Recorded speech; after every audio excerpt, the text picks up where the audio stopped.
তাহলে এগুলো আগে সেদ্ধ করে নিই। ডিমটাও ম্যাশ করে নেব এর সঙ্গে।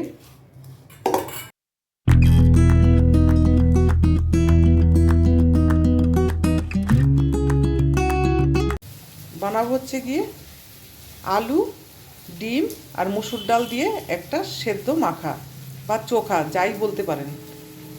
দারুণ লাগবে কিন্তু খেতে। নিয়েছি 3টে আলু, একটাই ডিম লাগবে, আর এরকম ছোটো বাটির হাফ বাটি মসুর ডাল। প্রথমে আলু, ডিম আর মসুর ডাল সেদ্ধ করে নেব। নমস্কার বন্ধুরা, নমিতাস কিচেন অ্যান্ড ব্লগ চ্যানেলে আপনাদের সকলকে স্বাগত। আজকে আমি দারুণ মজাদার টেস্টি একটা রেসিপি বানাবো, তাহলে দেখতে থাকুন। গরম ভাতের সঙ্গে খুবই সুস্বাদু একটা রেসিপি। তাহলে এগুলো আগে সেদ্ধ করে নিই। লাগবে পেঁয়াজ কুচি, লঙ্কা আর ধনেপাতা। আপনারা শুকনো লঙ্কাও ব্যবহার করতে পারেন, আমি কাঁচা লঙ্কা ব্যবহার করব। সেদ্ধ করে নিয়েছি আলু, ডিম, ডাল, পেঁয়াজ কেটে নিয়েছি, ধনেপাতা আর 2টো কাঁচা লঙ্কা নিয়েছি। আপনারা যে যেমন ঝাল খান সেই হিসাবে দেবেন। প্রথমে আলুটাকে ম্যাশ করে নিই। নতুন লাল আলু, সেই জন্য ভেতরটা একটু লাল লাল রয়েছে দেখতে। নতুন আলুগুলো ভালো ম্যাশ হতে চায় না, কিন্তু খেতে খুব ভালো লাগে।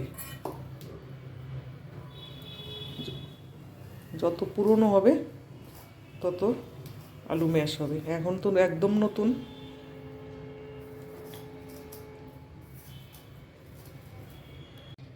ডিমটাও ম্যাশ করে নেব এর সঙ্গে।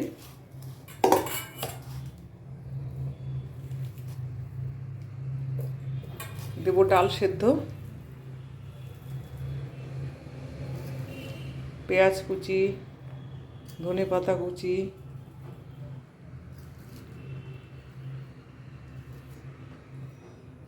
কাঁচা লঙ্কা। আপনারা শুকনো লঙ্কা ভেজেও মাখিয়ে নিতে পারেন, তা আমি কাঁচা লঙ্কাই দিচ্ছি।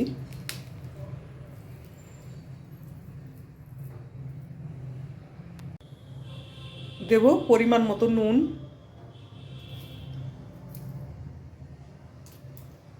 আর সর্ষের তেল।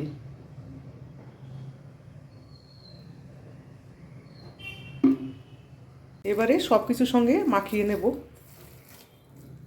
একঘেয়েমি আলু সেদ্ধ, ডিম সেদ্ধ, ডাল সেদ্ধ এগুলো যদি খেয়ে আপনাদের ভালো না লাগে, তাহলে একবার এইভাবে বানিয়ে খেয়ে দেখতে পারেন।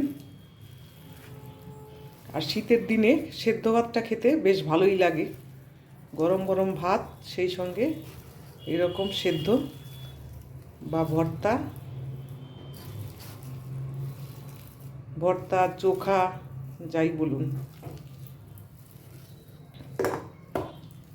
খুব ইজি একটা রেসিপি হয়ে গেছে মাখিয়ে নেওয়া।